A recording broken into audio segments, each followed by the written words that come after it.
Gracias. Bueno, por último, ya ir presentando a Luis, que de repente muchos ya lo conocen, pero como menos mencionar alguna cosa. Es graduado de Facultad de Agronomía en Río Grande do Sul, máster en Ciencia Animal, y tiene un doctorado también en Ciencia Animal, y un postdoctorado en Bienestar Animal. Y bueno, por ahí darte la palabra a Luis más. Muchas gracias. Bueno, buenas noches. Sí, mi día empezó a las 1:15 para las 4, porque el vuelo de Porto Alegre, de Florianópolis, para en Porto Alegre, todo eso. Bueno, es un placer muy grande estar acá con ustedes. Yo, en primer lugar, peço disculpas por el portuñol, pero el portuñol es la lengua del Mercosur, así que tenemos que practicarla. Y es también un placer muy grande estar en UDELAR, porque yo soy profesor de la Universidad Federal de Santa Catarina.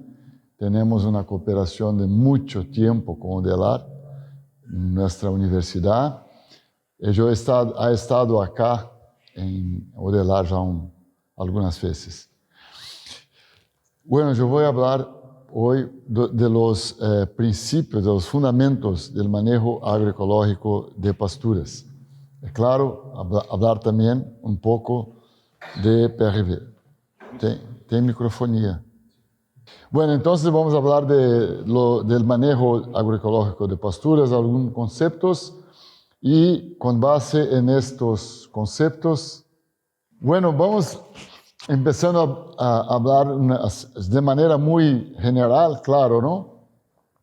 Pero ¿cuál es la diferencia fundamental de la agricultura convencional y de la agroecología? Claro que se puede escribir una tesis sobre esto, pero no tenemos tiempo para una tesis. Entonces, siendo muy sucinto, muy resumido, en la agricultura convencional se trata de adaptar los ecosistemas a las necesidades de los cultivos, ya sean vegetales o animales.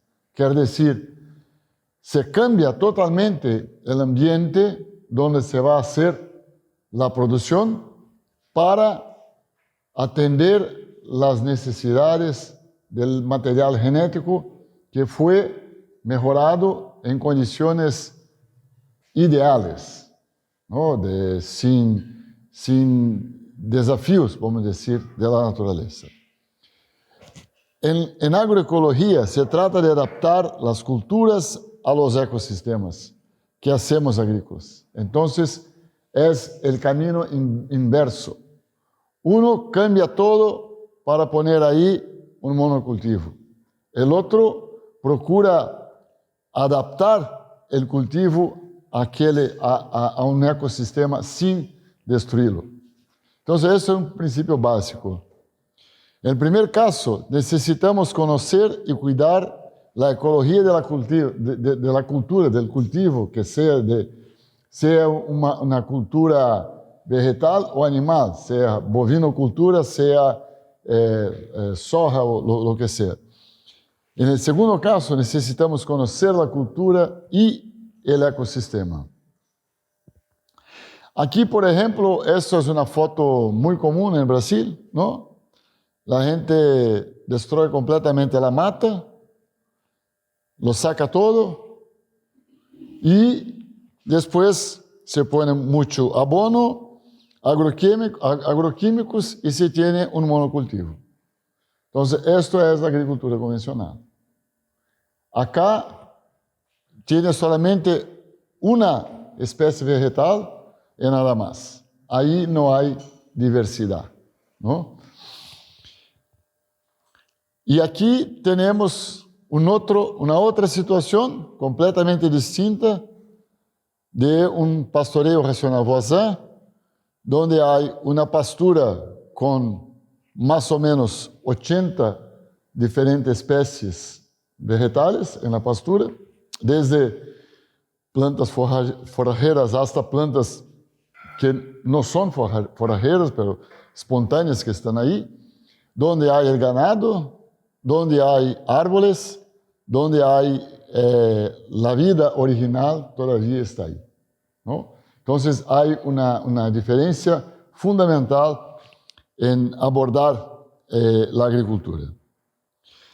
La agricultura convencional ha sido muy criticada. Incluso las Naciones Unidas, ¿no?, tiene esto que es una publicidad, vamos a decir así, donde hablan de la consecuencia del uso agrícola de las tierras del planeta. Entonces, dicen que todos los años perdemos 24 billones de toneladas de suelo fértil. 24 billones de toneladas. 15 billones de árboles y a un costo de 40 billones de dólares. Que dicen como prácticas que no son sustentables. El monocultivo, la agricultura química, el sobrepastoreo y hacer solamente una actividad y no diversificar las actividades. Y como prácticas sustentables, la agrofloresta, no roturar el suelo, tener cultivos de cobertura, pastoralismo sustentable, sostenible y una diversidad de actividades y de planeamiento, ¿no? Entonces son cosas completamente distintas, son abordajes opostas prácticamente, ¿no? Son caminos que no se encuentran. La Revolución Verde, como se llama, que empezó lá en los años 50, 60, ha logrado sin ninguna duda un aumento muy grande de productividad. Pero ese aumento de productividad no es infinito, hay un límite. Y en este trabajo, por ejemplo, con datos del Banco Mundial, así que son datos no sospechosos, la producción de cereales en Reino Unido, ¿no?, de 1960 hasta 1998, casi el año 2000, ha aumentado kilos por hectárea de manera lineal en función del aumento de uso de nitrógeno en los cultivos y también del mejoramiento genético de las plantas. Sin embargo, después del 1997 se estagnó. Así que no se puede aumentar infinitamente la producción. Hay un límite biológico para todo, ¿no? Por ejemplo, los pollos de hoy con 1,7 kilos de pienso ganan 1 kilo de peso vivo. Es una conversión fantástica. Pero nunca un pollo va a comer 1 kilo y ganar 2 kilos. Eso no es posible. Entonces hay un límite para todo. La agroecología se trata de entender la naturaleza, trabajar con y no contra la naturaleza. Porque cuando uno destruye completamente un ecosistema, está destruyendo la naturaleza, todo lo que hay ahí. Esto, claro que tiene una reacción, una respuesta de la naturaleza que con el tiempo empieza a degradar los suelos. Las nociones de ecología, incluyendo evolución y selección natural, son fundamentales para entender la naturaleza y trabajar con la agricultura. Me gustaría aquí lembrar muy brevemente sobre la evolución y selección natural. Darwin ha planteado hace muchos años, casi 2 siglos, que la evolución y la selección natural es la historia del proceso de mejora de la adaptación de las poblaciones a los ecosistemas a través de la selección de genes. Entonces, miren bien, lean con atención. No se trata de un proceso de mejora, pero de mejora de la adaptación. No se trata de que el más fuerte gana, pero el más adaptado a un determinado ambiente. Esto puede cambiar, y sí cambia a lo largo del tiempo.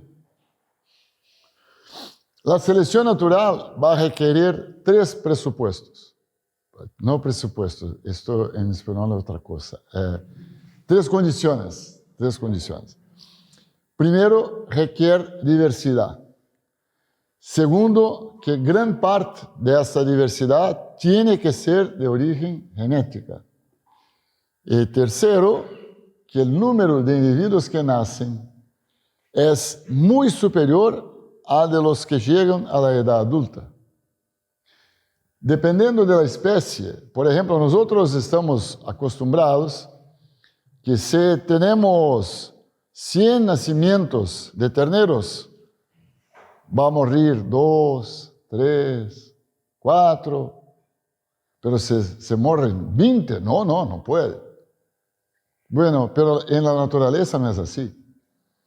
En la naturaleza, cuando la hembra del león, la leoa, puede dar 3, 4 crías, uno va a sobrevivir. Y así es, ¿cómo se llama? Tortuga. Las tortugas, de cada 1000, una sobrevive a la edad adulta. Así que hay una fuerte presión de selección que solo los más adaptados llegan a la edad adulta y que son los más adaptados a aquel ambiente. Y no es el más fuerte, porque muchas veces puede ser lo que sobrevive, no el más fuerte, pero es más débil. Y yo lo puedo dar un ejemplo, una población de humanos prehistóricos en la región de la Polinesia, me parece, había una península. ¿Saben qué es península, no? Una península, y ahí en la península vivía una población humana, y el mar subió de nivel, como ahora está subiendo, porque eso se pasó en el pasado muchas veces, y la península se cambió para una isla, y no sabían navegar, no tenían cómo volver. Entonces se quedó ahí una población humana pequeña, de hombres de 1,20 m, porque lo que comía menos tenía mejor adaptación, porque había una limitación grande de alimento, ¿no? Entonces no es el que sobrevive, no es el más fuerte, pero el más adaptado. Eso puede cambiar en función de las condiciones. Quiere decir, selecciona genes a través de los individuos más adaptados.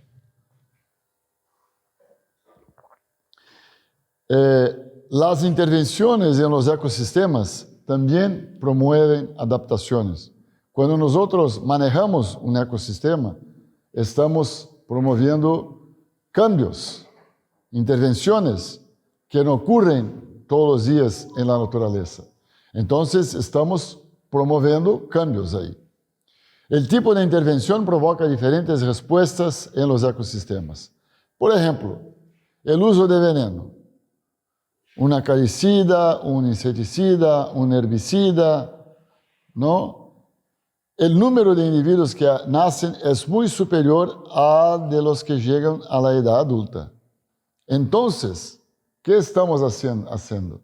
Ustedes cuando van al supermercado a comprar, por ejemplo, cualquier desinfectante, en el desinfectante está escrito así: mata 99,9% de los germes. Ahí está el peligro, porque el 0,1% se queda resistente. Es un problema, por ejemplo, que tenemos hoy con los antibióticos, que hay una resistencia muy grande, ¿no?, de las bacterias por el uso indiscriminado de antibióticos. O sea, estamos seleccionando los que tienen adaptación al veneno. Eso es lo que hacemos.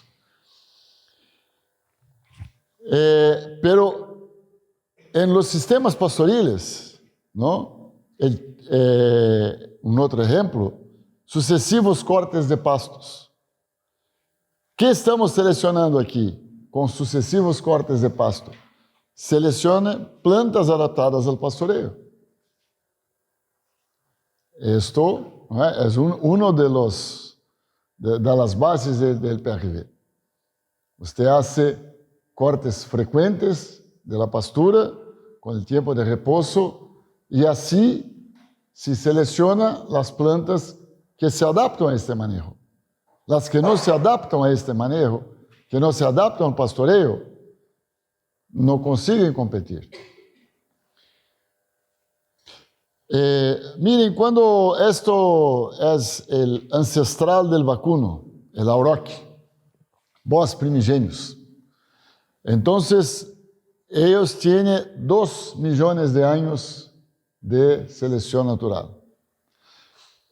Aquí un dibujo, ¿no?, porque desaparecieron en el año 1700 y alguna cosa. En Polonia fue el último rodeo de auroch, que es el bovino salvaje. Miren cómo está parecido con este, que es del libro de zootecnia de mi abuelo, de 1930. Y ahora miren la diferencia. Esto es un pardo suizo, es un Holstein del año 2000 de Estados Unidos. Miren la diferencia, ¿no? O sea, esto es un animal que tuvo 70 años de selección artificial para alta producción de leche. Y ahora solamente por la foto podemos ver que este animal tiene mucho más resistencia a cambios ambientales, a desafíos ambientales, do que nuestra vaca Holstein. Que sí, produce 60 kilos de leche, pero tiene que estar en aire acondicionado, no puede tener en la pastura, no puede tener contacto con ningún parásito, no tiene que tener una comida con mucha energía, mucha proteína, que al final es un animal que hoy quien está trabajando con ganado lechero, con el material genético actual, ¿cuál es el mayor problema del ganado lechero? Reproducción. La vaca da cría hoy y casi 2 años para una otra cría. Y cuando usted empezó con ganado lechero, daba cría todos los años, ¿no? Menos leche, pero cría todos los años. Entonces hay un proceso, ¿no?, de selección artificial que quita de los animales mucho de su resiliencia. Lo mismo con los cultivos, ¿no? El teocinto, que es el ancestral del maíz, después de 7.000 años de domesticación, produjo el maíz criollo de los años 30 y hoy tenemos el transgénico, híbrido, lo que sea, que también es muy exigente en términos ambientales. Bueno, no estoy planteando de volver al pasado. No, agroecología no es volver al pasado, pero es avanzar con prácticas que sean sostenibles, que nuestros hijos y nuestros nietos possam trabajar la misma tierra que trabajamos hoy con igual o más productividad y con alimentos de alta calidad. Entonces, la genética actual, ¿no?, tenemos que tener en cuenta que si vamos a hacer, por ejemplo, un PRV, y poner ahí en este PRV, aquí en Uruguay, por ejemplo, esta vaca, esto va a fracasar. Claro que va a fracasar. El problema no es el PRV, el problema es que hay ahí un animal que tiene exigencias que ninguna pastura va a, vamos decir así, contemplar. O entonces tiene que ser condiciones muy especiales. Entonces, es necesario comprender el ambiente de la selección de producción intensiva. Primero, no sé si está bien traducido refugio, sería shelter, ¿no? Tener donde estar en una instalación, comida especializada y abundante, ausencia de ectoparásitos, ausencia de depredadores, reproducción asistida. Hoy só se habla de IATF, inseminación artificial a tiempo fijo, hormona en todas las vacas para que nuestros amigos veterinarios puedan inseminar la vaca en el mismo día, todas las vacas, y no tiene que ir todos los días ahí para inseminar cada día una, ¿no? Es muy confortable. Pero ¿qué estamos haciendo? Estamos seleccionando vacas dependientes de la hormona. Esto es que estamos haciendo. Y en 20 años vamos a tener problemas de reproducción. Selección de una característica, leche, carne, lana, huevos. Y la adaptación se fue. ¿Y cómo que esto sucede en la pradera, el problema de la selección y de la adaptación, ¿no? Primero, me gustaría llamar la atención que nosotros, el planeta tiene 13 billones de hectáreas, 130 millones de kilómetros cuadrados. 38% es utilizado para la agricultura. De la área que está utilizada para la agricultura, 68% son pasturas naturales, cultivadas, lo que sea, bosques, áreas de pastoreo, algunas con una condición de productividad muy baja, como por ejemplo Tierra del Fuego, en la Patagonia, como por ejemplo Chihuahua en México, Arizona, que son áreas áridas con una producción muy pequeña, y otras áreas como el Pampa, con una producción muy buena. Entonces, hay mucha pastura en el mundo y no hay necesidad de poner una vaca dentro de casa y tratar una vaca como si fuera una gallina, dando pienso para la vaca cuando puede comer pasto, porque nosotros no comemos pasto, pero la vaca come. Nosotros sí comemos granos, entonces no vamos a dar grano a la vaca, vamos a dar grano a la gente y pasto a la vaca. Sobre la investigación con forrajes y ganado, está el pasto y está la vaca, pero también está la vaca que pasta el pasto. Cuando nosotros vamos a los congresos de zootecnia, por ejemplo, entonces hay muchos trabajos sobre pastura. Cuánto de abono para aumentar la producción de forraje, con el consorcio de Trebol, con arraigada, todo eso. Y hay muchos otros trabajos que miden, por ejemplo, cuánto va a producir una vaca, el problema de laminitis del animal, el problema de nutrición, de la proteína, lo que sea, pero hay pocos trabajos donde está la vaca y está el pasto. Y eso es que nos hace falta. Los rumiantes, como los bovinos, habitan el planeta desde hace millones de años y se han adaptado al ecosistema pastoril donde las plantas forrajeras también tuvieron que adaptarse a la presencia del animal. Entonces, ha habido una coevolución del ganado con las praderas. Yo hablaba hoy ahí en la casa de Leticia y Simón, sobre eso, ¿no? Entonces, miren, aquí ese animal, Pachyportax latidens, ha vivido así como 7 millones de años atrás. Y de él salieron todos los bovinos de hoy. Entonces, el búfalo asiático, el bisón americano y europeo, el vivos, el ganado vacuno, bos, el búfalo africano, todos salieron de acá. Este leptobos dio origen al bovino hace 2 millones de años. Entonces, miren cuánto tiempo estos animales rumiantes, precursores del ganado de hoy, vivieron en praderas naturales, solamente ellos y las praderas sin cercas, sin carreteras, sin ciudades, ¿no? Entonces, ellos habitaban praderas y consumían plantas de pradera que tendrían que encontrar estrategias anti-herbivoría para sobrevivir. Y ahí nosotros vemos acá una leoa, ¿no?, predando un búfalo. Eso aquí es una predación.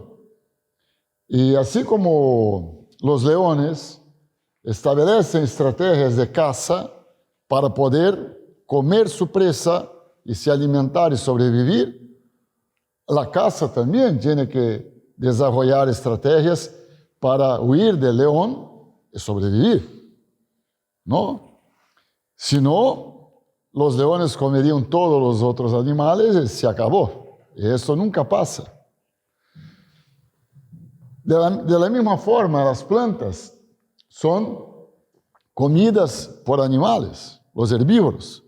El herbívoro puede ser un insecto, puede ser una vaca. Todos herbívoros quiere decir que come plantas, que se alimenta de plantas.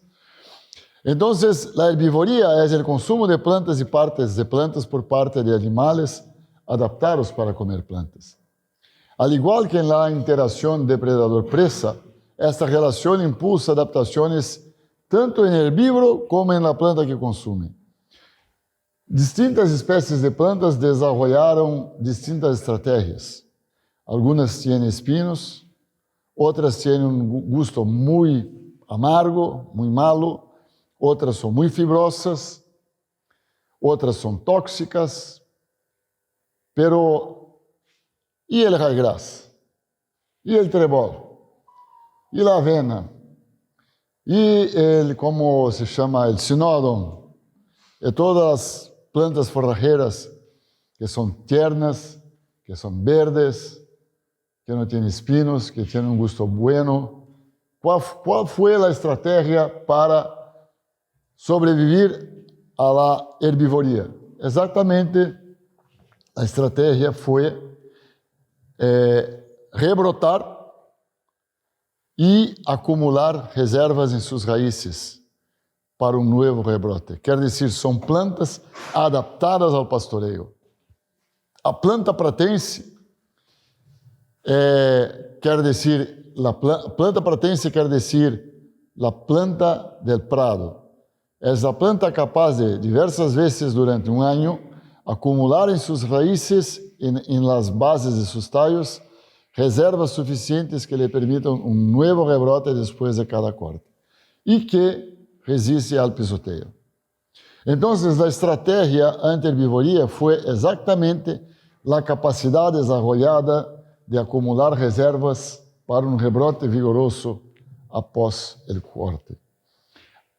Bueno, el animal hace una elección por el gusto, lo que le gusta más, ¿no? Entonces, solo para citar un ejemplo, este trabajo no fue hecho con el objetivo de evaluar plantas pratenses, un otro objetivo, pero igual los resultados nos muestran que Festuca rubra, que es una planta pratense, es una forrajera, que ustedes tienen acá, Festuca, ¿no? Miren aquí la columna negra, ¿no? La columna, no, disculpa. Esta columna aquí, que es Festuca, aquí es Cynosorus cristatus e aqui Entoxanthum odoratum. Esta planta não é uma planta pratense, Cynosorus cristatus. Mira que não importa ser cortada sem cortar por 60 dias, é o negro. Corte a 2 semanas, é achurado. Cortes toda semana, el blanco. Miren ahí arriba la biomasa de raíces, la cantidad, kilos de raíces, gramas de raíces.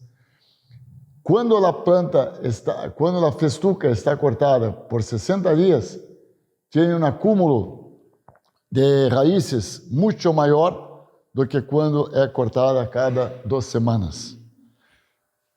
Sin embargo, el Anthoxanthum odoratum, por ejemplo, no hay diferencia, allá en el gráfico de arriba, ¿no? Y también sería la reserva de los tallos.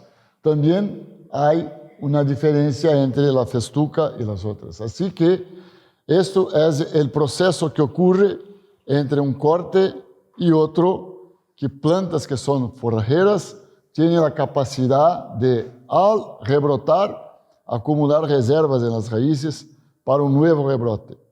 Y cuando pensamos en estos rumiantes herbívoros de 2 millones de años atrás, probablemente, no, esa es la teoría, y probablemente era lo que pasaba, un día iban a pastar en un lugar, y cuando ya no había más pasto, se movían para otro lugar.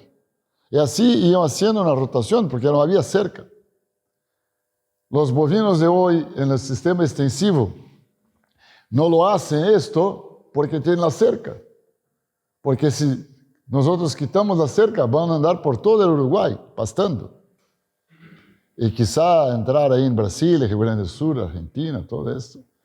No, si no hay cerca. Entonces, esto era el concepto. Había naturalmente una coevolución de la planta y del herbívoro, donde el herbívoro hacía una especie de rotación y en cuanto hacía esta rotación, la planta tenía oportunidad de rebrotar, de crecer y eventualmente florecer, semillar y propagarse y perpetuarse. Vamos pasar este.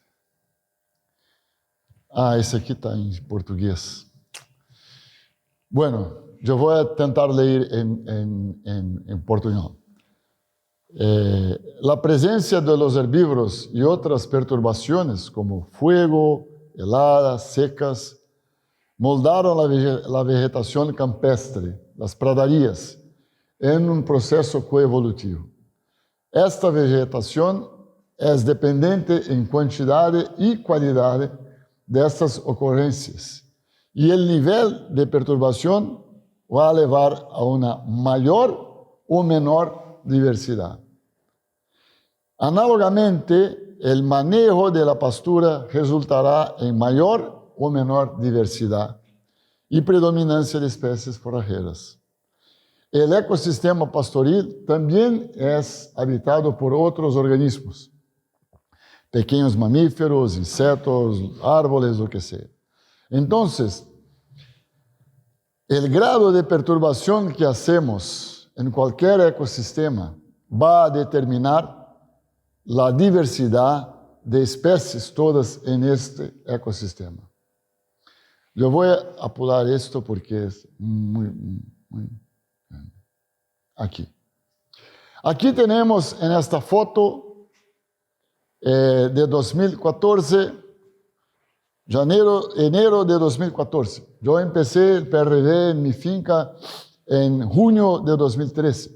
Así que un PRD de 7 meses, todavía con mucha dificultad. Y aquí tenemos 3 ecosistemas, 3 agroecosistemas. Pinos, soja, aquí mi dedo no alcanza, tengo allí arriba soja y aquí pastura con ganado. Entonces, ahí donde está el pinos, no hay perturbación. No hay perturbación. No hay... nadie entra ahí, no hay animales, no hay corte, no hay químicos, no hay nada. ¿Qué pasa ahí? Tenemos un monocultivo y si uno entra ahí, no va a encontrar nada más que pinos. Una monocultura absoluta. Ni insetos va a encontrar. Y ahí tenemos la soja. La soja fue utilizado herbicida, fue sembrado la semilla, después abono sintético, después inseticida. O sea, muchas perturbaciones. También ahí no hay diversidad. Hay solamente la soja. ¿Y cuál es la perturbación de acá? La perturbación de acá es la vaca, que está pastando, comiendo, pastando, pisoteando, ¿no? Pisando, bosteando, urinando. Entonces, el resultado es que acá tenemos casi 80 especies distintas vegetales por metro cuadrado. Entonces, dependiendo de cómo hacemos el manejo, vamos a tener más o menos diversidad. Si uno pone aquí, por ejemplo, herbicida, bueno, va a desaparecer un montón de especies. Y quizá en poco tiempo tendrá acá solamente 3 o 4 especies, ¿no? Entonces, el manejo de la pastura es exactamente un hecho de perturbación del ecosistema pastoril para alcanzar un objetivo específico. Ha habido una otra coevolución que todos ustedes conocen muy bien, que es la simbiosis de las bacterias con los herbívoros, especialmente con los rumiantes en este caso. Entonces, la celulosis es pura fotosíntesis. Celulosis es el resultado directo de la fotosíntesis, del sol. Sol, agua, carbono.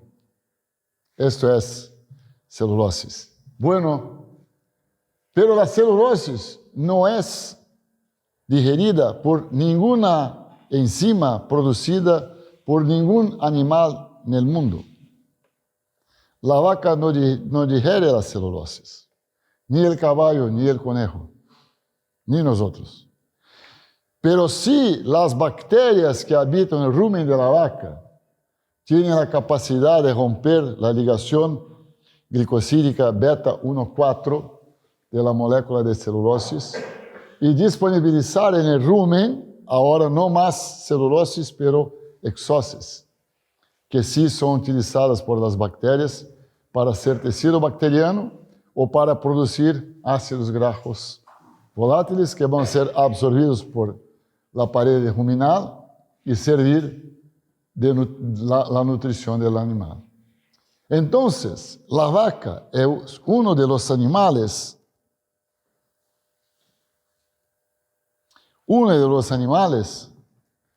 que tiene la mejor capacidad de utilización de la fibra, de la celulosis, de la naturaleza toda. Mejor que la vaca, solo la búfala. La vaca búfala tiene una capacidad mejor. Entonces, es una tontería, ¿no? Poner para un animal de este pienso, grano,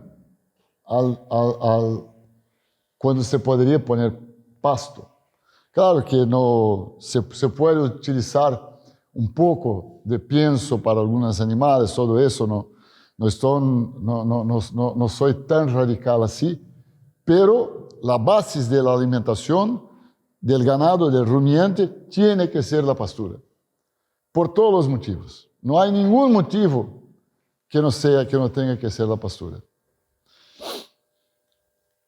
Y hay los componentes de las coevoluciones, ¿no? Las consecuencias. La fertilidad de los suelos de pastos, que la bosta tiene nitrógeno, tiene fósforo, tiene potasa, la orina tiene nitrógeno, activa la biocenosis del suelo, la saliva del ganado activa el crecimiento del pasto, y todo eso, ¿no? Y la composición de la pastura, la composición florística, va a depender de los diversos factores perturbadores del manejo. Por ejemplo, si uno tiene una pastura que tiene una composición con muchas especies que no son forrajeras, y pasa la desmalezadora, por ejemplo, va a ayudar las plantas que no, o mejor, va a ayudar las plantas que tienen el hábito de rebrotar. Porque cuando se pasa la desmalezadora, muchas plantas no rebrotan de manera muy despacio, muy lenta. Bueno, yo quería decir que el principal insumo de la agricultura es el sol. Y ese insumo cuesta cero.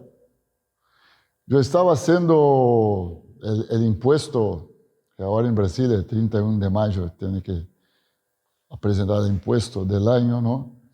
Entonces, mirando las notas fiscales de la finca, todos los precios del año pasado para ese año aumentaron, de todos los insumos, abono, semilla, lo que sea. No, yo utilizo cama de pollo, aumentó, semillas aumentaron, combustible aumentó, todo. Y el precio del ganado bajó, ¿no? Entonces, cuando uno hace una producción con base en el sol no aumenta de precio, es gratuito el año entero. El pastoreo directo, mira, si nosotros tenemos así como 8 ocupaciones por año, que es poco, en general son 10, 9, 10, 11, depende de la región, del clima, todo eso, ocupaciones por año. Y en cada ocupación tenemos una carga entre 100 y 200 UGM por hectárea en 24 horas.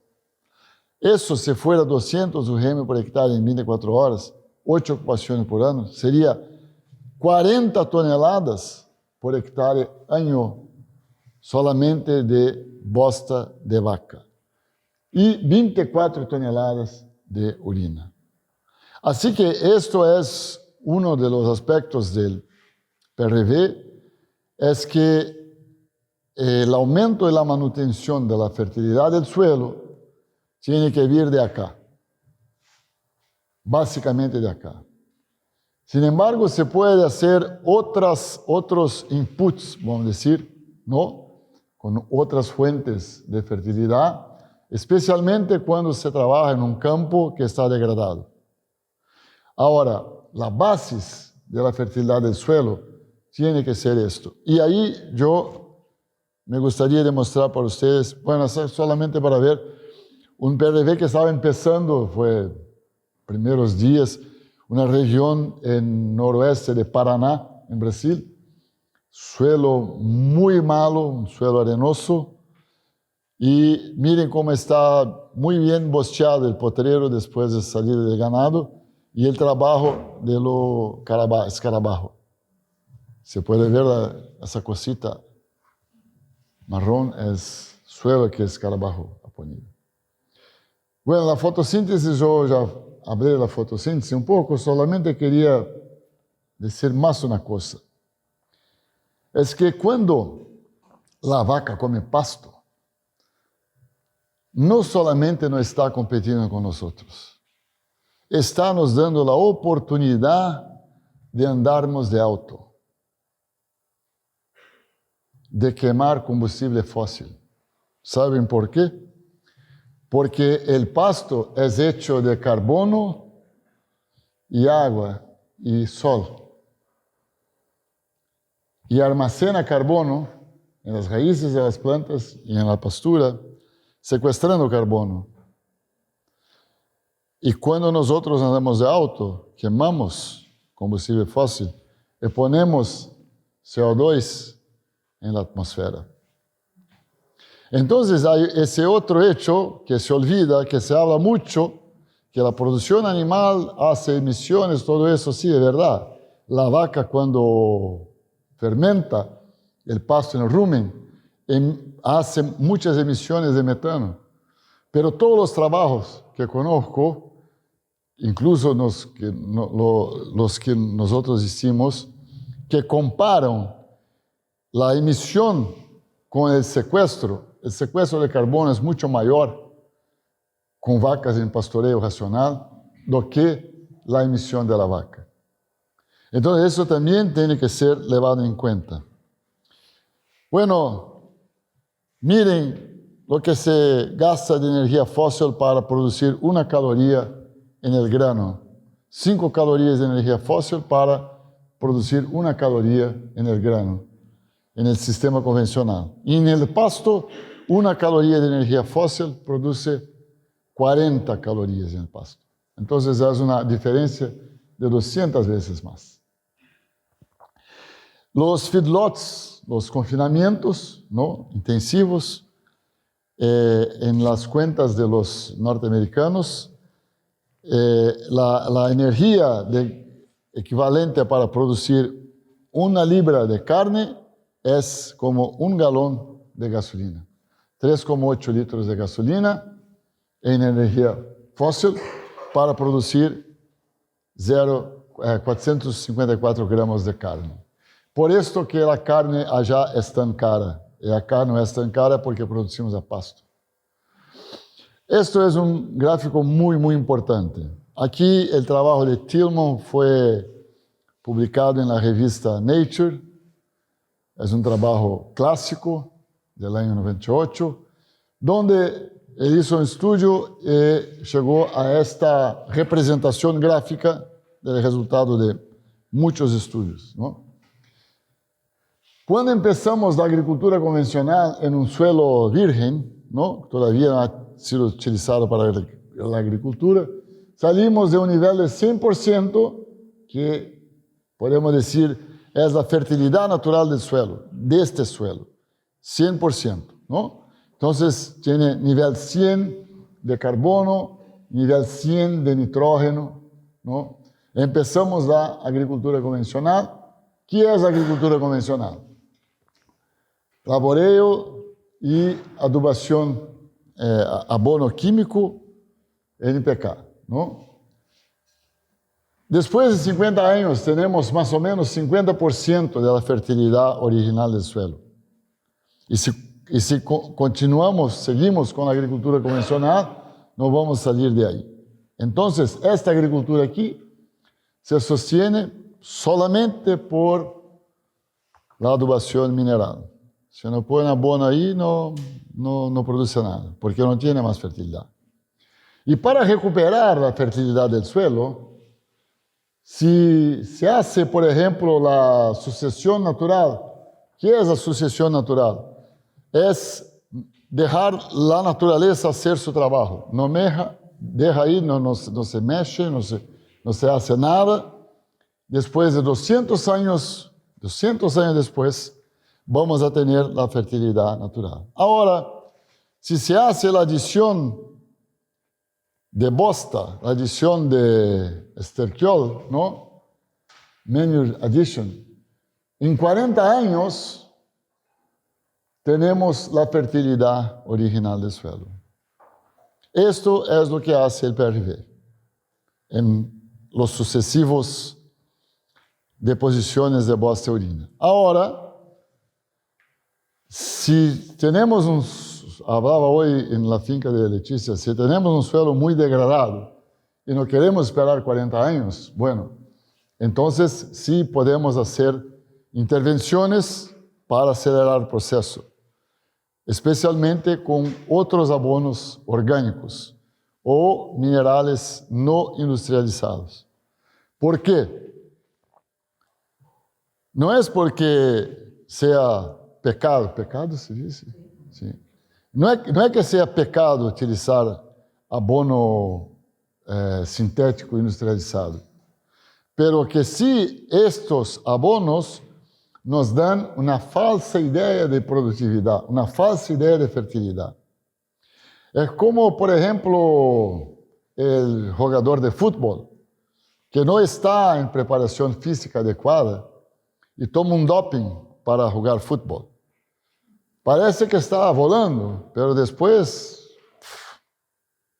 se queda peor. Entonces tenemos que tener utilización de fuentes de abonos que sean más permanentes. Bueno, deixa eu ir adiante aqui. Sí, me gustaría de abordar esse aspecto aqui. Eu hablaba hoy con Letícia sobre esto. La diferencia entre fe y convicción. Por ejemplo, yo soy hincha del Internacional de Porto Alegre, que va a jugar hoy a las 9 en la Libertadores. Yo tengo mucha fe que el Inter va a ser campeón de la Libertadores, pero ninguna convicción. No pongo $1 en Inter para ser campeón de la Libertadores, pero yo voy a querer mucho que sea. Entonces, cuando trabajamos con agroecología, con PRV, es muy importante que nosotros tengamos una base teórica, porque práctica sin teoría es repetición solamente, ¿no? Entonces tenemos que practicar y estudiar, y así vamos a desarrollar cosas nuevas, vamos a aprender, incluso podemos innovar. Yo decía para Letícia que este año va a ser muy duro para ella, porque está del segundo para el tercer año, que es el año de miseria.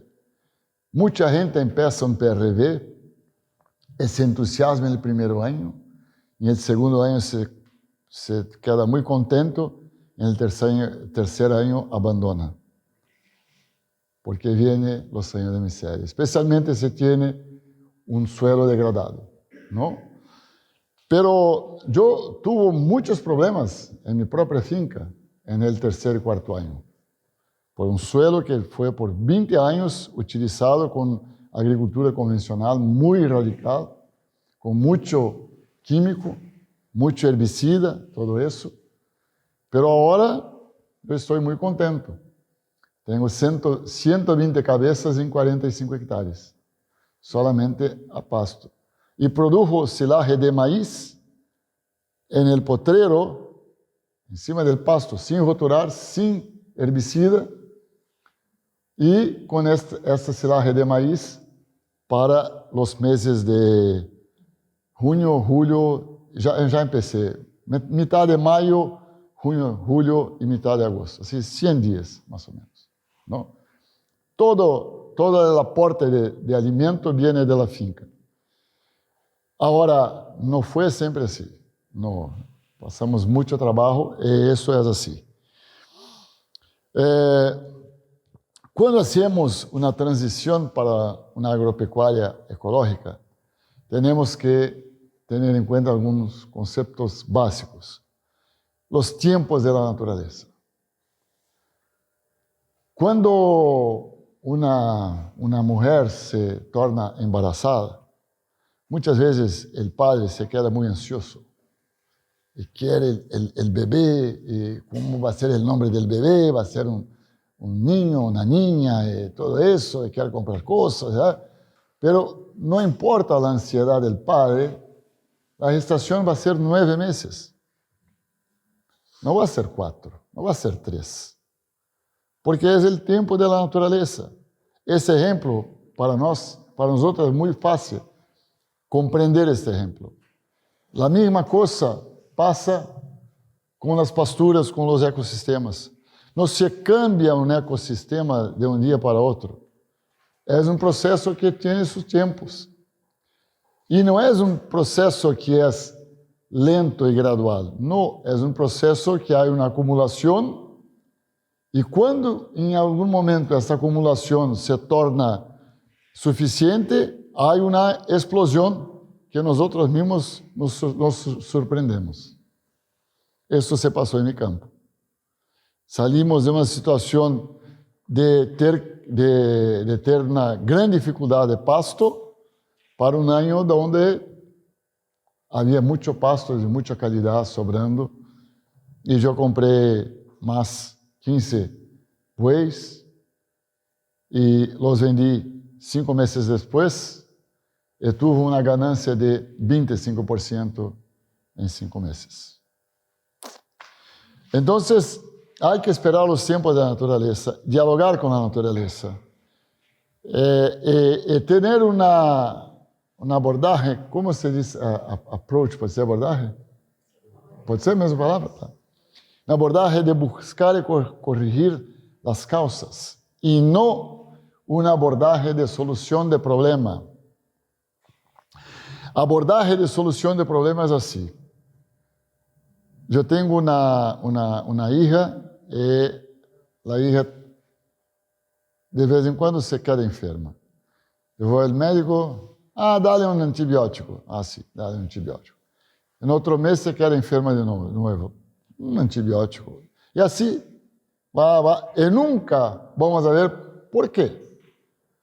¿Por qué mi hija se queda enferma todos los meses y las otras niñas no? Entonces tengo que tener una otra abordaje. La misma cosa se pasa con la agricultura. Bueno, sobre el pasto y la vaca, ¿no? Repitiendo la frase de Voisin, existe el pasto y existe la vaca, mas también existe la vaca que pasto, y lo hace 6 meses por año. En Francia, acá lo hace 12 meses al año. Y lo hacen a millones de años, con consecuencias en todo el ecosistema pastoril. Y el PRV nada más do que la aplicación planeada de estos procesos ecológicos, buscando optimizar la producción de pasto en cantidad y calidad y optimizar la producción animal por área y a base de pasto. Y ahí tenemos como consecuencia de estos 2 objetivos las 4 leyes universales del pastoreo racional.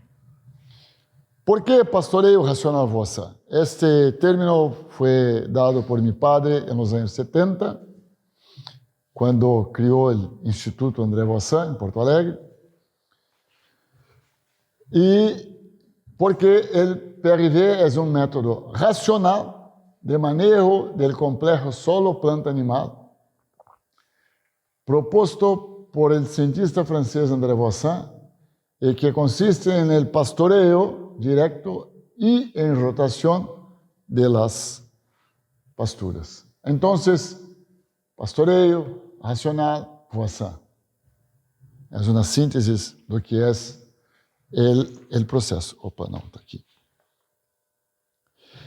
Y todo esto está muy basado en la curva sigmoide, que todos ustedes conocen, ¿no? ¿Todos conocen la curva sigmoide? ¿Sí? Entonces no tenemos que nos quedar mucho tiempo en la curva sigmoide. Pero lo que muestra la curva sigmoide es que después que un pasto está cortado por el diente del animal, tiene un inicio de rebrote lento que en algún momento se torna muy rápido. Y a este periodo aquí de la curva, André Voisin lo llamó de llamarada de crecimiento, como si fuera un fuego que empieza muy pequeño y de repente se viene un fuego grande, ¿no? Y cuando vemos aquí, en 18 días, la producción de pasto verde por día fue de 266 kilos. En 6 días fue de 80 kilos. Entonces, cuando estamos en el sistema extensivo continuo, ¿qué hace la vaca? ¿Quién de ustedes aquí le gusta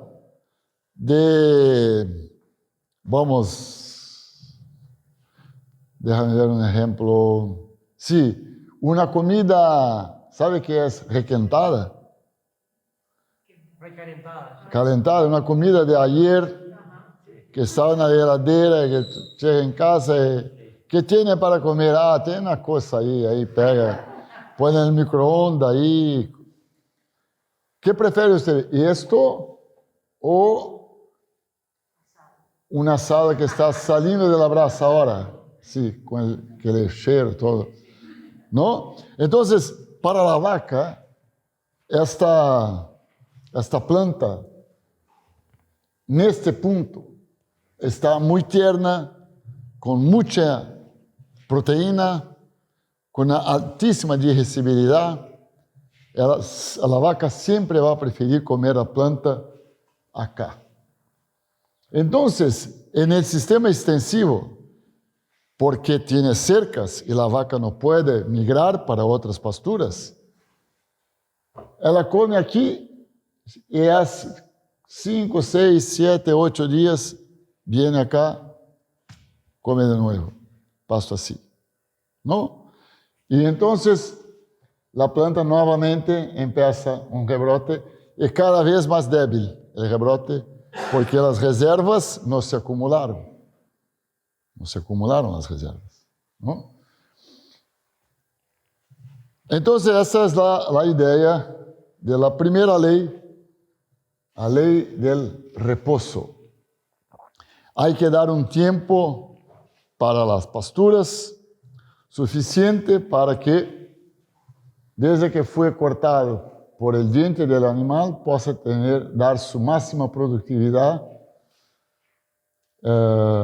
Tiene que pasar un tiempo suficiente que permita al pasto almacenar en sus raíces las reservas necesarias para un inicio de rebrote vigoroso y realizar su llamarada de crecimiento o grande producción de pasto por día y por hectárea. Y ahí, después, tiene la segunda ley, es la ley de la ocupación, que dice que la ocupación tiene que ser suficientemente corta para que la vaca no tenga tiempo de comer el rebrote. Porque si tú tienes un tiempo de reposo, no puedes dejar que la vaca coma el rebrote, ¿no? Luego después durante la misma ocupación. Y dependiendo de la región del planeta, el rebrote puede ser muy, muy rápido. Por ejemplo, en el trópico colonial, la pasto guiné, que se llama ya, que es pánico máximo, puede tener un rebrote de 40 centímetros en 48 horas. ¿No? Y en Patagonia el rebrote puede demorar 15 días para crecer eso. La tercera ley es la ley del rendimiento máximo. Es necesario ayudar a los animales de mayores exigencias nutricionales a comer el mejor pasto posible. Entonces, nosotros tenemos, por ejemplo, si vamos a un tambo confinado, va a ter ahí en una valla, ¿cómo se dice valla? Va a ser? No, curral. Ajá.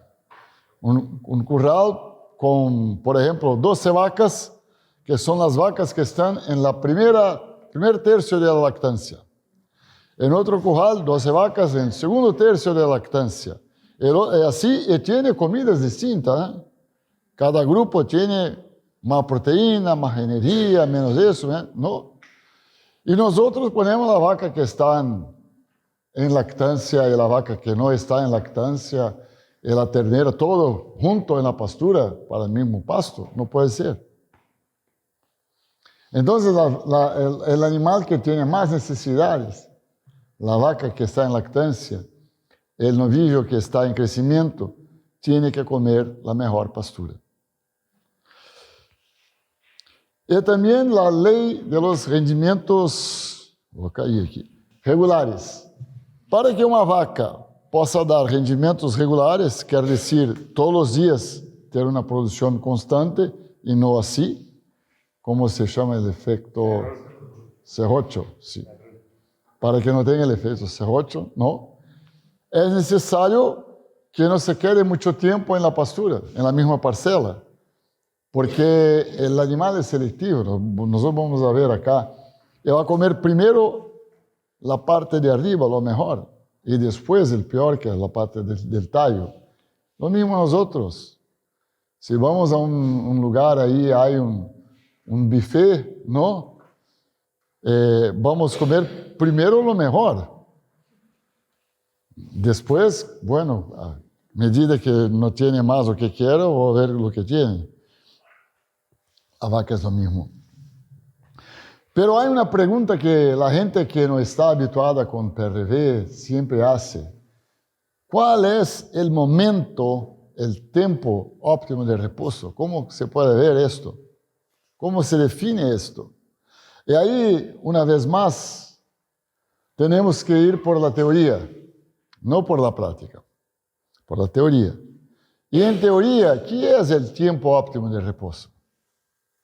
El tiempo óptimo de reposo es el momento en que la aceleración de la curva sigmoide es igual a 0.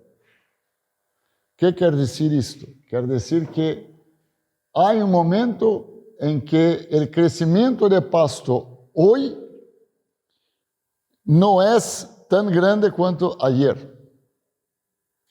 Sin embargo, el pasto continúa creciendo, pero cada vez menos. Se puede hacer una comparación con un auto. Usted tiene un auto, una carretera, una recta, ¿no? Marca ahí 100 kilómetros por hora.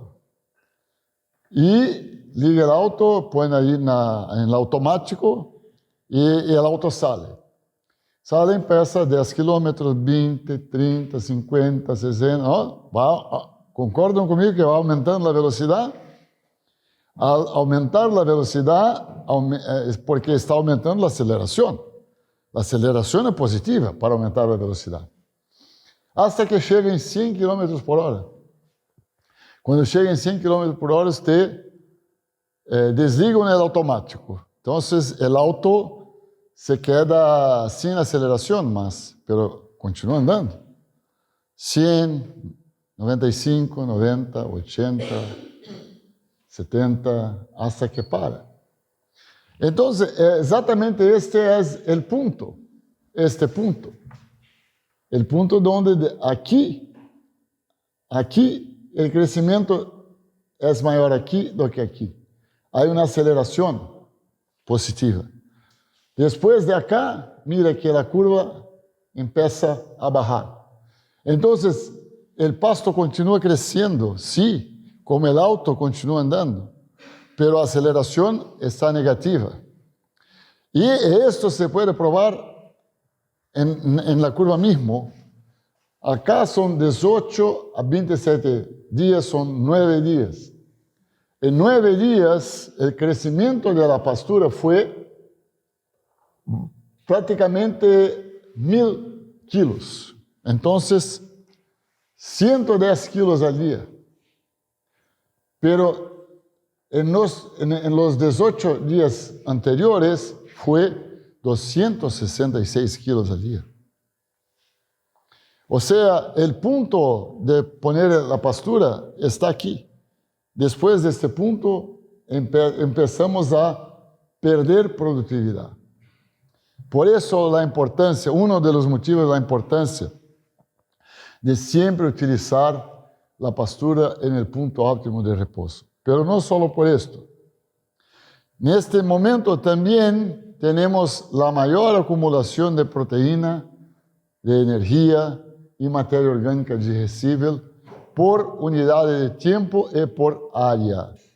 Si no es cortada por el diente de la vaca, la planta empieza entonces a prepararse para completar su ciclo vegetativo, direccionando sus energías para el florecimiento y formación de semillas. Como consecuencia, la planta empieza a reducir su relación hoja-tallo, aumenta el contenido de pared celular y reduce el contenido celular de proteína bruta. La pared celular es donde está la fibra. El contenido celular es donde está la energía y la proteína. A medida que la planta se queda más vieja, aumenta la pared celular y disminuye el contenido celular. Aquí, por ejemplo, tenemos un ejemplo, ¿no? Aquí sería el punto óptimo de reposo. tenemos aquí la producción arriba, la producción, ¿no? Entonces tenemos hoja, tallo y toda planta. Miren que después de acá, de la seta verde, no hay más aumento de la hoja, solo tallo. O sea, solamente lignina. Entonces, es una falsa idea de aumento de producción de pasto, porque esto no es aprovechado. Y abajo, la digestibilidad. Mira que la digestibilidad de la hoja siempre alta y del tallo disminuyendo, pero esto disminuye el total de la planta, de la digestibilidad de la planta.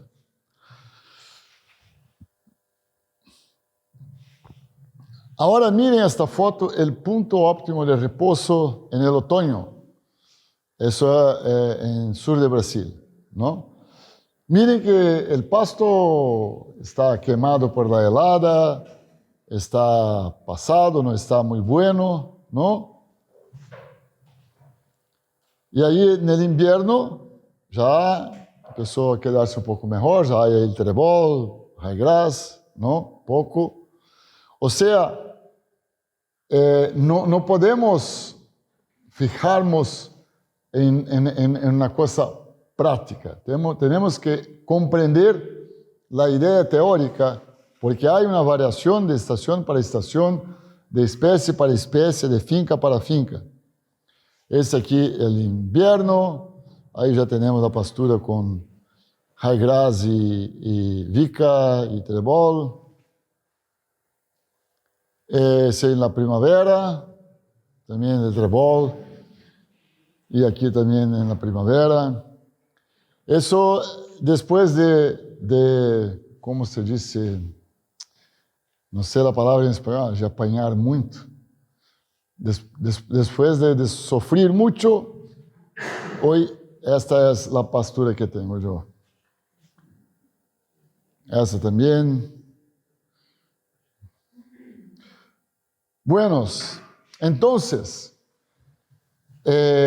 fundamental el manejo en el PRV.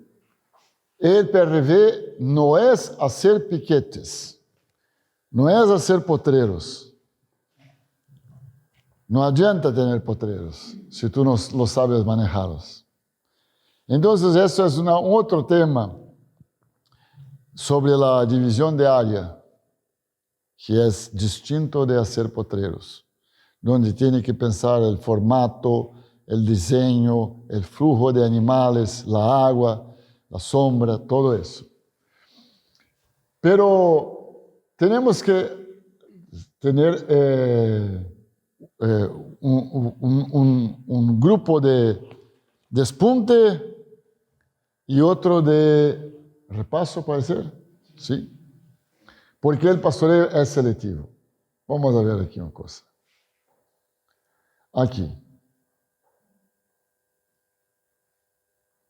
Mira que están comiendo el raigrás. Y no va a comer el raigrás hasta abajo. Va a comer solamente las hojas de raigrás.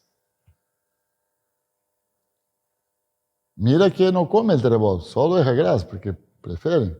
Puede ser que coma un poquito de trébol, pero más el raigrás.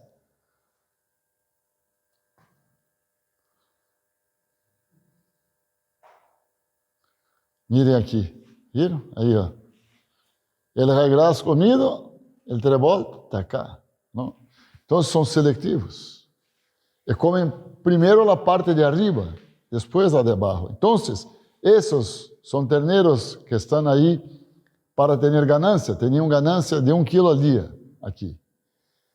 Pero después viene el lote grande de vacas que no están con ganancia, están solamente manteniendo el peso. Entonces tienen necesidades muy menores. Lo mismo que se hace, ¿no? Con los corrales. Y aquí se puede ver la diferencia de proteína bruta del estrato superior, 14%, y el estrato inferior, 9%. Ese es el Synodon el pasto estrella, que es un pasto complicado, ¿no? Y esto, claro, que tiene impacto directo en la producción de leche de la vaca. Lo mismo acá con Cynodon-Dactylon y Ryegrass y Bromus, ¿no? El estrato superior tiene 23,7% de proteína y el estrato inferior 15%. Alfalfa, el estrato superior 28% y el inferior 13,7%. Entonces, quiere decir, en la tercera y la cuarta ley, que es los animales que tienen más necesidades, que queremos que tengan una ganancia mejor, tienen que comer esto. Y los otros que tienen una necesidad menor, tienen que comer esto. Por ejemplo, en ganado lechero, la vaca seca y la novilla va a hacer el repaso, va a comer acá. Y la vaca en lactación tiene que comer acá para tener una buena producción. Y aquí vemos, esto es un experimento que hicimos en Canadá, aquí son vacas en lactancia, haciendo el desnate, y son Holstein canadienses, los grandes, aquellos que, bueno, no son muy adaptados, pero fueron bien.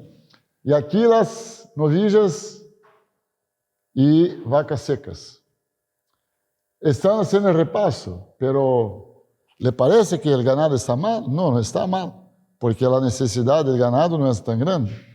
Pero si ponen acá vacas en lactancia, sí van a estar mal. Eu acho que deu. Ok. ¿Tem alguma pergunta? Mi padre acostumbraba decir para mí, si no te hacen pregunta, es que tu charla fue una...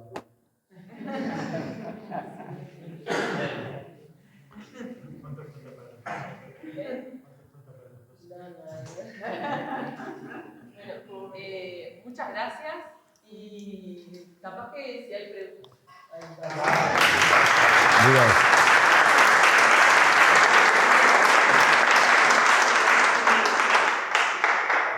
Si hay preguntas, las van haciendo de a uno, y si hay más de una, hacemos hasta 3, así después puede responder todas juntas. ¿Cómo haces cuando instalaste la pastura de muchas especies? ¿Cómo? Tenés una pastura de muchas especies para el manejo del pastoreo, porque es sencillo manejar una o dos especies en el momento de ¿Cómo haces si tenés una comunidad? Ah, sí, claro. Una pregunta muy oportuna. Bueno, en primer lugar, que si tú tienes PRV, vas a tener una pastura con muchas especies. Como llamamos polifítica, que es muchas. Bueno. Usted tiene que hacer el manejo siempre mirando su objetivo. Entonces, un ejemplo, estábamos hoy ahí en la finca de Leticia, que yo la dije. Ela sembró en un potrero, sembró ahí unas leguminosas.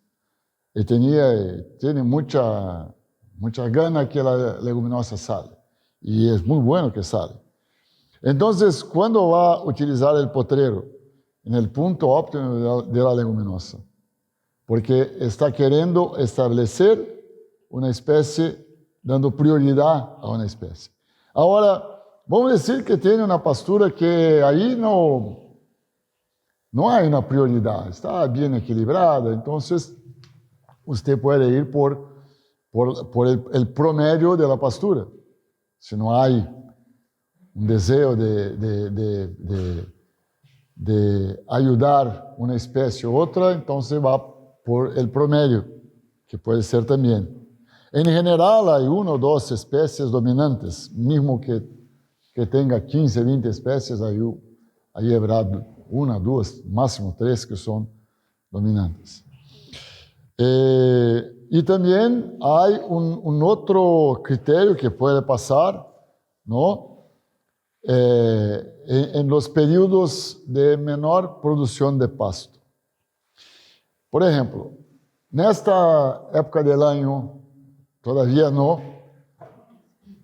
No voy a mi finca esta semana porque estoy en Uruguay, pero la próxima semana yo voy porque volver, entonces voy a empezar a hacer un cambio de manejo. ¿Cuál es el cambio de manejo? Yo tengo 68 potreros. En esta época del año, el tiempo de reposo es más largo que 68 días. Y yo tengo hoy 2 lotes, 2 grupos, despunte y repaso. Entonces yo voy a dejar que se quede en el potrero no más un día, 24 horas, pero 2 o incluso a veces puede ser 3 días. ¿Por qué? Porque la rebrota de la planta en esta época del año es mucho más lenta. Entonces demora más que 3 días. Y el tiempo de reposo también es mayor. Entonces yo tengo que dar tiempo a los otros potreros que venga el pasto para no incurrir en un problema que es aceleración fuera de tiempo. ¿Qué es la aceleración fuera del tiempo? Es cuando tú utilizas el potrero antes del punto óptimo de reposo. Antes de llegar al punto óptimo de reposo. Entonces empieza un círculo vicioso. Usted, cuando ve, no tiene más pasto. Porque ningún potrero está en tiempo óptimo de reposo. Imagina con 68 potreros y ninguno está en el punto óptimo de reposo. ¿Qué hace tú? ¿No? Es 100 vacas para comer. Entonces, nosotros trazamos y damos más silaje y dejamos el ganado ahí 2 o 3 días en el mismo potrero, comiendo silaje. Y muy importante, bosteando y urinando en el potrero, dejando ahí fertilidad. Entonces, eso sería básicamente el criterio que se utiliza dependiendo de la estación del año. ¿Tiene agua en todos los potreros? ¿Cómo? ¿El agua tiene agua en todos los potreros? En todos los potreros. Todos los potreros yo tengo agua. Eso es fundamental. Yo, claro que no se puede hablar, si yo fuera a hablar de todo, íbamos hasta las 6 de la mañana. Pero nosotros tenemos experimentos, yo puedo le dar un dato. Solo dos datos son suficientes. Nosotros tenemos muchas investigaciones con la presencia del agua en el potrero o no. Cuando la agua está en el potrero, la misma situación, todo el resto es igual. La única diferencia, el bebedero está dentro del potrero o el bebedero está ahí en el corredor, en el pasillo, con la portera abierta todo el tiempo. Cuando el bebedero está dentro del potrero, hay 3 a 4 eventos de bebida por día por animal y no hay diferencia entre los dominantes y los subordinados. Todos beben la misma cosa. Cuando el bebedero está en el corredor con los mismos animales, los dominantes toman agua una vez al día y los subordinados toman agua día sí, día no. Día sí, día no. Y el consumo de agua es así como 40% mayor. Bueno, otro experimento. Comparamos en oeste. ¿Cómo? Sí, consumo mayor cuando estaba en el potrero. En oeste de Santa Catarina comparamos 48 fincas. Todas las fincas con pastoreo rotativo PRV o algo similar. 24 tenían bebedero dentro del potrero. Otras 24, el bebedero estaba en el tambo, en la sala de ordeño. Entonces, las vacas tomaban agua 2 veces al día después del ordeño, antes o después del ordeño. Y en las otras fincas tenía agua en el ordeño y en el potrero. Había una diferencia de producción de leche de 3 kilos por vaca día. Solo por tener agua en el potrero. Y cuando hicimos un trabajo con ganado de carne, todo igual, solamente que a agua estava en el bebedero o estava, como se chama? Área social. Não, não era social, lago... Tarramar. Açude, exatamente, açude. Solo essa é a diferença, a mesma água bombeada del Tarramar para el bebedero. El ganado que tenía el bebedero tuvo una ganancia de 30% mayor de carne. En todos estos experimentos, todas esas investigaciones, cuando sacamos la cuenta, toda la inversión para poner bebedero en el potrero se paga en hasta 150 días. Ahora dígame, ¿qué inversión en la agricultura tiene un retorno tan rápido? Nadie tiene un retorno así. Entonces es muy interesante tener agua en el potrero. ¿Sí? ¿Cómo calculas tu carga cuando inicias, ¿no? Tu carga inicial. No es ideal porque es difícil, pero digo, ¿qué factores tomas en cuenta para decir, bueno, voy a poner tantos animales en estos potreros en este campo? Muy buena pregunta. Básicamente es esto aquí. Onde é que está? Ora, aqui, né? Pode ser aqui.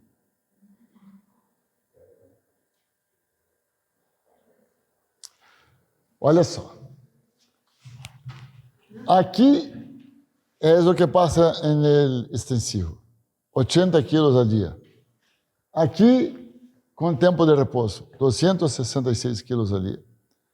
Ou seja, prácticamente se puede triplicar la carga del extensivo, no del extensivo tradicional, no el extensivo que tiene urea, que tiene todo eso, no, el extensivo común, ¿no?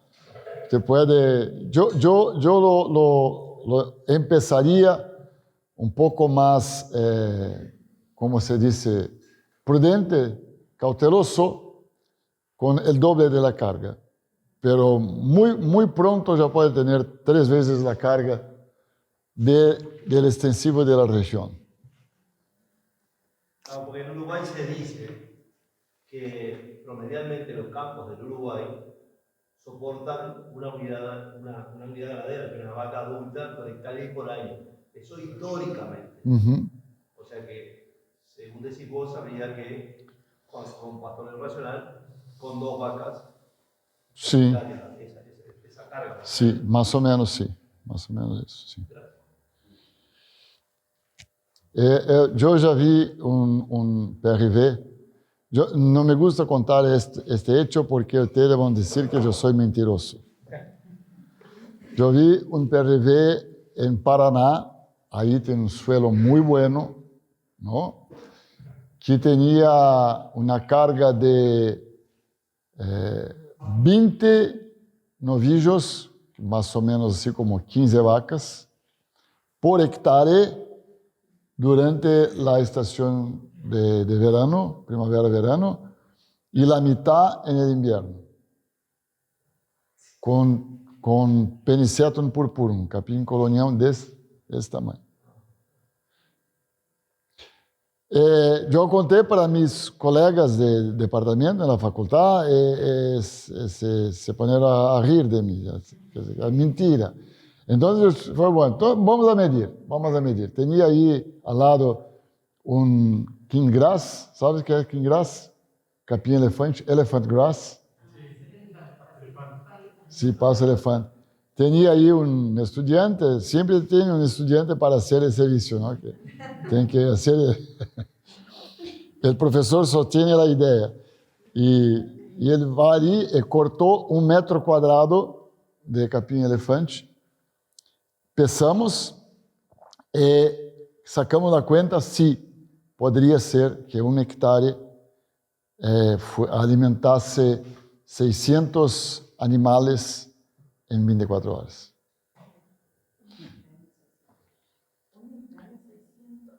Sí. Él era un lote de 600 novillos. Los potreros, tenía 30 potreros, 1 hectárea cada, y el grupo tenía 600 novillos. Cuando entraban en el potrero, no se veía nada. Después de algunas horas, el pasto ya estaba así, ya se veía el lomo. Pero bueno, mas sí, vamos a quedarnos con 2, que está bien por enquanto. El problema es cuánto dura esa idea.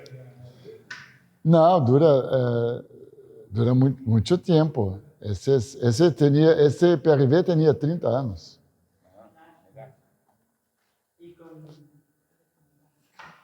Capaz que si hay más preguntas, hacemos varias preguntas juntos porque ¿Qué horas son? estaríamos cerrando para terminar. Sí, estamos ahí. Ya casi son las 9. A las 5. Empieza el partido, hombre.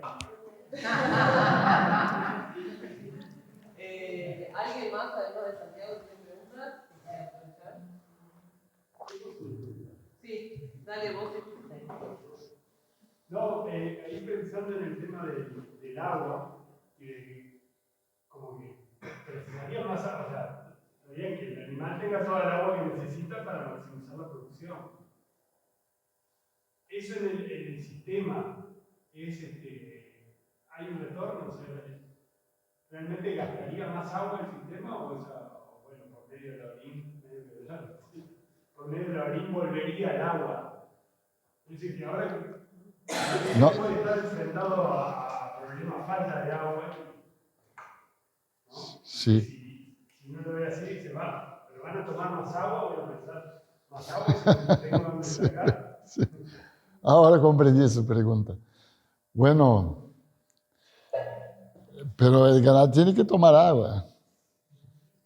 Usted no va para ahorrar agua en su casa, usted no va a dejar de beber agua. Estamos complicados. Primero quite el baño. Después agua de bebida. La pregunta más directa sería, si el sistema funcionando óptimo, ¿habría mejor retención de agua en todo el sistema? Sí. ¿Tiene más capacidad de retener? Sí, en verdad la respuesta a su pregunta es muy oportuna y la respuesta es sí. ¿Por qué? Pense usted en un tajamar, el aprovechamiento y el desperdicio de agua de un tajamar y de un bebedero. En bebedero no hay desperdicio. Y la agua está siempre limpia. En el tajamar, la vaca entra, la dominante, la grande, entra.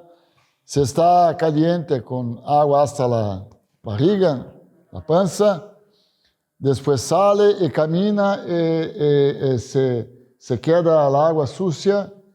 El otro animal viene a beber agua sucia, hace erosión en la llegada del tajamar. Entonces, es mucho más racional, es mucho más económico dar agua en bebedero, sin duda alguna.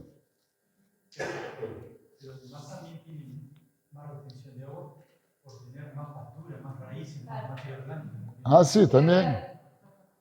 Creo que la pregunta iba si el pastoreo racional generaba más retención a nivel del suelo del agua. Iba por ese lado la pregunta. Generando pastoreo racional, si esa tierra, ese suelo, logra tener mayor retención.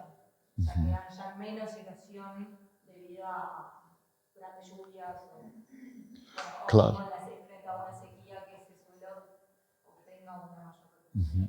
Claro.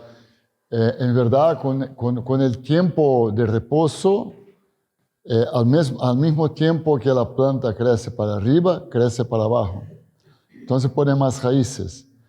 Un trabajo de un alumno de maestría, en un año, comparando un campo, el campo era todo convencional, la mitad PRV, la mitad no. Ha habido un aumento de raíces en PRV en relación al otro campo de 50% en un año. Entonces, sí hay más raíces, sí hay más materia orgánica. La finca de mi padre, por ejemplo, en Taquara, cuando él compró en final de los años 50, tenía 0,2% de materia orgánica el suelo. En los años 90 tenía 1,5% de materia orgánica. Y la materia orgánica retiene, si no me parece que son 5 veces su peso en agua. Entonces la materia orgánica del suelo es fundamental para retener la humedad del suelo. Y sí, con este manejo va a aumentar la materia orgánica. En algunos casos, en campo, en lo que le llamamos campo natural, se encuentra bastante gramilla. Y ahí está, si bien la gramilla de comida, digamos, si tenés algún tipo de recomendación como de manejo para favorecer una especie, además de lo que ya dijiste, para la gramilla en sí. Bueno, ustedes tienen la pampa, ¿no? Que es un regalo, un grande regalo, ¿no? Imagine cómo es producir en el Cerrado brasileño, por ejemplo, norte de Argentina, todo esto, ¿no? Entonces, yo creo que siempre, mira, al comienzo de la charla yo hablé que la agroecología es cuando tú procuras adaptar un cultivo al ecosistema. Entonces, usted tiene un campo natural magnífico, lo mantiene y empieza a mejorar el campo natural con algunas especies que pueden ser de mejor calidad para el ganado. Por ejemplo, ahora en esta época del año, el ryegrass, avena, centeno, el trébol, el lotus, la vica, quizás donde fuera posible alfalfa, son plantas de muy buena calidad. Ahora, no vamos a destruir la pastura original, deja ahí, porque es una base fundamental, ¿no? Y esta pastura natural, con especies de calidad, especialmente las leguminosas que aportan mucha proteína, tiene una producción muy buena. Mejoramiento del campo nativo, así se hace. Con siembra directa, joga la semilla al voleo, pone a la vaca a pisotear y ya, nada más. No necesita roturar, no necesita nada. Entonces, muchas gracias, gente. Un placer muy grande estar aquí con ustedes en la Facultad de Veterinaria, en Audelar, en Uruguay. Tengo muy buenas lembranzas de Uruguay, especialmente de los asados, muy buenos. Y es un país que tenemos mucho cariño nosotros los brasileños.